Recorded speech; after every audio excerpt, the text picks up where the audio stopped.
घडामोडींपासून ते राजकारणापर्यंत प्रत्येक घडामोडीवर बारीक नजर ठेवणारा तुमचा हक्काचा लोकल न्यूज प्लॅटफॉर्म ठाणे दर्पण, ठाण्याचं खरं प्रतिबिंब. देशासमोरील वाढत्या इंधन संकटाच्या पार्श्वभूमीवर केंद्र व राज्य शासनाने नागरिकांना इंधन बचतीचे आवाहन केले. या आव्हानाला प्रतिसाद देत विविध क्षेत्रातील मान्यवर राजकीय पुढाकार घेत आहेत. असे असताना ठाणे वकील संघटनेचे उपाध्यक्ष श्री सलील श्रीकांत बुटाला यांनीही इंधन बचतीचा संदेश देण्यासाठी अनोखा उपक्रम राबवला आहे. सलील बुटाला हे ठाणे न्यायालयात थेट सायकलवरून दाखल झाले. दैनंदिन प्रवासासाठी सायकलचा वापर करून त्यांनी इंधन बचतीचे महत्त्व अधोरेखित केले. वाढत्या इंधन वापरावर नियंत्रण ठेवण्यासाठी आणि पर्यावरण संवर्धनाला चालना देण्यासाठी प्रत्येकाने आपल्या दैनंदिन जीवनात पर्यायी वाहतुकीचा अवलंब करण्याची गरज असल्याचे त्यांनी यावेळी सांगितले. इंधन बचत हे आपल्या सर्वांचे कर्तव्य आहे. प्रत्येक नागरिकाने या मोहिमेत सहभागी होऊन छोटासा का होईना पण सकारात्मक बदल घडवून आणला तर मोठ्या प्रमाणात इंधनाची बचत होऊ शकते, असे मत बुटाला यांनी व्यक्त केले. तसेच त्यांनी आपल्या सहकाऱ्यांसह सर्व नागरिकांना इंधन बचत मोहिमेत सहभागी होण्याचे आवाहन केले. त्यांच्या या उपक्रमाचे न्यायालय परिसरात उपस्थितांकडून कौतुक करण्यात आले. इंधन बचतीसोबतच पर्यावरण संरक्षणाचा संदेश देणाऱ्या या कृतीची सर्वत्र चर्चा होते. इंधन संकट आणि त्यांनी दिलेली हाक म्हणजे आव्हान की इंधन बचत करा, आणि त्याला मी एक प्रतिसाद देतो आहे. एक सर्वसामान्य वकील आणि एक सेवक म्हणून आहे. कुठल्याही पोस्टचा मी उल्लेख करत नाही आहे, पण मी एक सेवक म्हणून कायम राहणार आहे. आणि या देशापुढे जे आव्हान आहे इंधन बचाव, त्याला हा माझा प्रतिसाद आहे. आणि जर मी स्वतःच हे सुरू केलं तर माझं बघून कोण ना कोणतरी अशा प्रकारचं सायकल चालवून इंधन बचत करतील असं मला विश्वास वाटतो. इतर नागरिकांना काय आवाहन करा? इतर नागरिकांना मी आवाहन करतो की त्यांनी देखील आपल्या केंद्र सरकार आणि राज्य सरकारने केलेल्या आव्हानाला प्रतिसाद द्यावा आणि इंधन बचत करावं.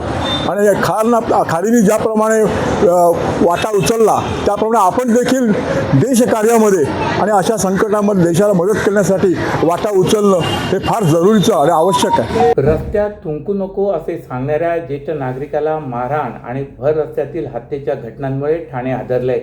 असे असताना घोडबंदर रोडवरील कावेसर परिसरात एका परप्रांतीय रिक्षा चालकाने 5 वर्षीय मुलीचा विनयभंग केल्याची धक्कादायक घटना उघडकीस आले. या प्रकरणात मनसेच्या पदाधिकाऱ्यांनी संबंधित रिक्षा चालकाला पकडून चोप देत पोलिसांच्या ताब्यात दिले असून कासारवडवली पोलीस ठाण्यात त्याच्या विरोधात गुन्हा दाखल झालाय. या घटनेमुळे शहरातील वाढत्या गुन्हेगारीबाबत पुन्हा एकदा चिंता व्यक्त केली जाते. मुकेश रतिराम प्रजापती असे आरोपीचे नाव असून तो व्यवसायाने रिक्षाचालक आहे. तो कांदिवलीतील चारकोप परिसरात राहतो. घोडबंदर रोडवरील कावेसर भागातील एका टपरीवर पीडित मुलीचे आईवडील अंडापाव विक्रीचा व्यवसाय करतात. गेल्या 6 महिन्यापासून मुकेश हा त्याच्या गाडीवर अंडापाव खाण्यासाठी येत होता. या काळात त्याने परिसरातील लहान मुलांची ओळख वाढवली. तो मुलांसोबत खेळत असे, तसेच त्यांना चॉकलेट आणि इतर खाऊही देत असे. बुधवारी रात्री अंडापावच्या गाडीवर आला आणि पीडित मुलीला आईस्क्रीम देण्याचे आमिष दाखवून रिक्षातून सोबत घेऊन गेला. गेल्या 6 महिन्यापासून परिचित असल्यामुळे मुलीच्या आईवडिलांनीही तिला त्यांच्यासोबत जाण्यास परवानगी दिली. त्यानंतर आरोपीने परिसरातील निर्जन स्थळी रिक्षा उभी करून तिचा विनयभंग केल्याचा आरोप आहे. हा प्रकार पीडित मुलीच्या मोठ्या बहिणीने पाहिल्यानंतर आरोपी तेथून पसार झालाय. मुलीच्या बहिणीने घडलेला प्रकार आई वडिलांना सांगितला. ही माहिती मनसेच्या शहर उपाध्यक्षा मंजुळा डाकी यांनाही मिळाल्यानंतर त्याने आपल्या कार्यकर्त्यांच्या मदतीने आरोपीला पकडण्याचे ठरविले. गुरुवारी सकाळी मंजुळा डाकी यांच्यासह जोगिंदर डाकी, ही देसाई आणि रंजिता देसाई हे कार्यकर्ते अंडापावच्या गाडीजवळ आरोपीच्या प्रतीक्षेत थांबले होते. दरम्यान मुकेश तेथे येताच त्याने त्याला पकडले. त्यानंतर त्याला चोप देत कासारवडवली पोलिसांच्या ताब्यात दिले.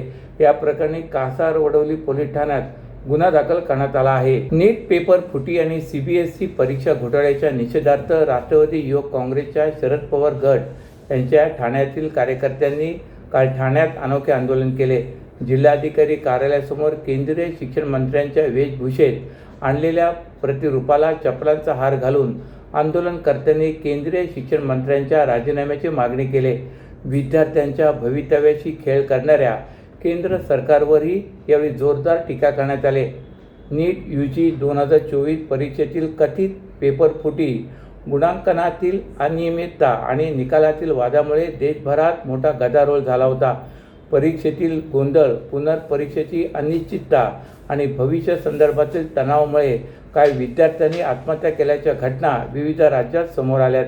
या घटनांमुळे विद्यार्थ्यांच्या मानसिक आरोग्याचा प्रश्न ऐरणीवर आला असून परीक्षा व्यवस्थेच्या विश्वासार्हतेवरही प्रश्नचिन्ह उपस्थित झाले. असे असताना CBSE पेपर घोटाळाही उघडकीस आला आहे. यामुळे अनेक विद्यार्थ्यांचे शैक्षणिक नुकसान झाले. या प्रकारामुळे संताप व्यक्त होत आहे. दरम्यान या घटनांमुळे सरकारचा निषेध नोंदवण्यासाठी राष्ट्रवादी युवक काँग्रेस शरद पवार गटाचे ठाणे जिल्हा अध्यक्ष अभिजित पवार यांनी ठाण्यातील जिल्हाधिकारी कार्यालयासमोर अनोखे आंदोलन केले. नीट पेपर फुटी प्रकरण आणि CBSE घोटाळा यामुळे देशाची शैक्षणिक प्रतिमा मलिन होते. त्याचा परिणाम विद्यार्थ्यांवर होत आहे.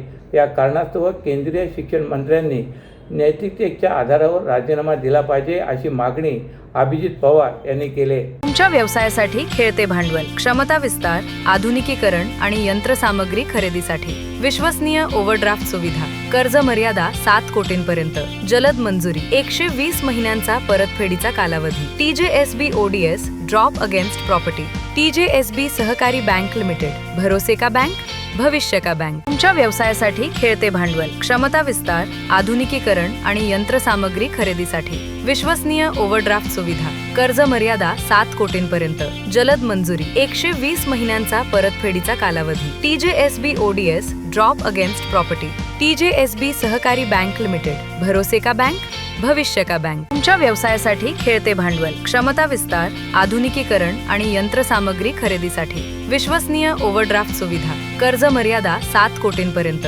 जलद मंजुरी, 120 महिन्यांचा परतफेडीचा कालावधी, TJSB ODS drop against property, TJSB सहकारी बँक लिमिटेड, भरोसे का बँक, भविष्य का बँक. सर्व नागरिकांना आवाहन करण्यात येत आहे की सध्या डासांमार्फत पसरणाऱ्या डेंग्यू या आजाराचा प्रसार रोखण्यासाठी प्रत्येकाने पुढीलप्रमाणे कार्यवाही करावी. डेंग्यू आजार एडिस इजिप्ती हा डास चावल्याने होतो. या डासांची पैदास साचलेल्या किंवा साचवलेल्या स्वच्छ पाण्यामध्ये होते. 8 दिवसांपेक्षा जास्त दिवस पाणी उघडे व साचून राहिल्यास त्यात डास अंडी घालतात. अंड्यांच्या अळ्या तयार होऊन पुढे डास तयार होतात. यासाठी आपल्या घरातील पाणीसाठे उदाहरणार्थ बॅरल्स, पिंपे, टाक्या, हौद, रांजणे इत्यादी दर आठवड्याला रिकामे करून घासून पुसून कोरडे करून पुन्हा भरावे. 1 दिवस कोरडा दिवस म्हणून पाळावा. पाणी साठ्यांना घट्ट झाकणे बसवावीत किंवा जुनी साडी, चादर, धोतर यांनी बांधून झाकून ठेवावीत, म्हणजे डास त्यात जाऊन अंडी घालणार नाहीत. घराच्या गच्चीवर, आजूबाजूला, अंगणात कोठेही पाणी साचू देऊ नये. भंगार सामान उघड्यावर टाकू नये. उदाहरणार्थ टायर्स, प्लास्टिक सामान, कुंड्या, टाकाऊ वस्तू इत्यादी. अशा सामानात पावसाचे पाणी साठून त्यात डेंग्यूच्या डासांची पैदास होते. घरातील कूलर्स, फ्रीजच्या पाठीमागील ट्रे हे देखील वेळोवेळी कोरडे करावेत. लक्षात ठेवा, नुसत्या फवारणीने डास घनता कमी होत नाही, तर त्यासाठी डास पैदास ठिकाणे नष्ट करणे ही आपल्या सर्वांची जबाबदारी आहे. कोणताही ताप अंगावर न काढता जवळच्या शासकीय रुग्णालयात मोफत औषधोपचार घ्या. अशा प्रकारे नागरिकांनी सहकार्य केल्यास डेंग्यूचा प्रसार रोखणे सहज शक्य आहे. ठाण्यातील ज्येष्ठ नागरिक सरोज दस्तूर यांना निशांत शुक्ला या कार चालकाने बेदम मारहाण केली होती. या मारहाणीचे राजकीय पडसाद उमटल्यानंतर हत्येचा प्रयत्न केल्याप्रकरणी गुन्हा दाखल झाला आहे. वर्तकनगर पोलीस आणि न्यायवैद्यक पथकाने घटनास्थळी पोहोचल्यानंतर केला आहे. तसे निशांत याला चोप देणाऱ्यांचे जबाबही नोंदवण्यात आलेत. निशांत याला 2 दिवसांची पोलीस कोठडी मिळाली असून त्याला ठाणे न्यायालयात हजर केले गेले. दस्तूर यांना झालेल्या मारहाणीचा निषेध ज्येष्ठ नागरिकांच्या संघटनेने केला आहे. दरम्यान दस्तूर यांच्यावर ज्युपिटर रुग्णालयात उपचार सुरू असून त्यांच्या पायावर शस्त्रक्रिया केली जाणार आहे. कॅडबरी जंक्शन येथील ज्युपिटर रुग्णालयाजवळ मंगळवारी रात्री कारमधून बाहेर थुंकल्याचा जाब विचारल्याने दस्तूर यांना प्रवासी कार चालक निशांत शुक्ला याने बेदम मारहाण केली. दस्तूर हे तक्रार देत नसल्याने शिंदे गटाच्या पदाधिकाऱ्यांनी तक्रार दाखल केल्यानंतर या प्रकरणी हत्येचा प्रयत्न केल्याप्रकरणी गुन्हा दाखल आहे. गुन्हा दाखल झाल्यानंतर पोलिसांनी निशांत याला तात्काळ अटक केली. गुरुवारी दुपारी न्यायवैद्यक पथक आणि वर्तकनगर पोलिसांनी घटनास्थळाची पाहणी केली. तसेच प्रत्यक्ष दर्शन करून घटनेची माहिती घेतली. घटनेबाबत येथील नारळ विक्रेत्यांनी सांगितले की घटना घडली तेव्हा मी मोबाईलद्वारे नातेवाईकांशी बोलत होतो, परंतु त्या कार चालकाने थुकल्यामुळेच ही घटना घडल्याचे त्याने सांगितले. तर येथील एका सुरक्षा रक्षकानेही घटनेची माहिती दिली. परिसरातील CCTV तपासण्याचे काम वर्तकनगर पोलिसांकडून सुरू होते. दस्तूर यांचा स्वभाव अत्यंत मनमिळावू आहे.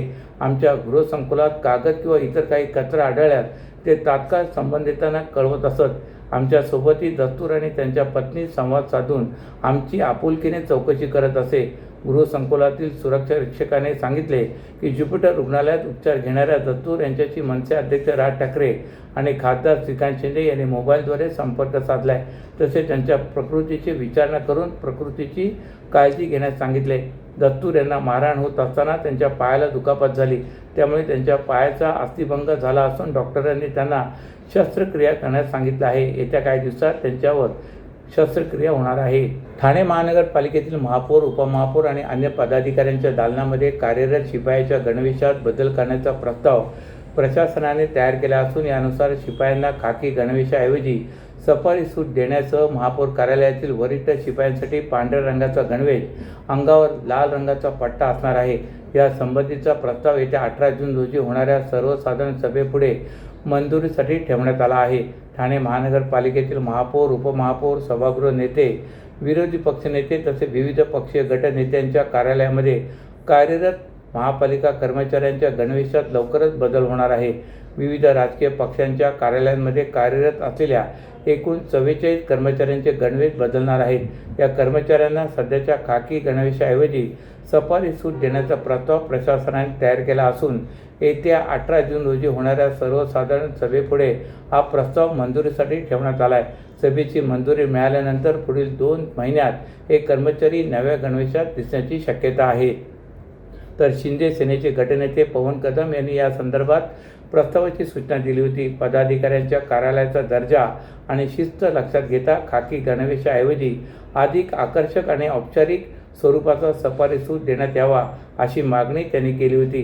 त्यानुसार प्रशासनाने प्रस्ताव तयार करून तो सर्वसाधारण सभेपुढे मान्यतेसाठी सादर करण्यात आला आहे. अशाच नव्या आणि ताज्या बातम्यांसाठी ठाणे दर्पणच्या पेजला लाईक करा आणि फॉलो करायला विसरू नका.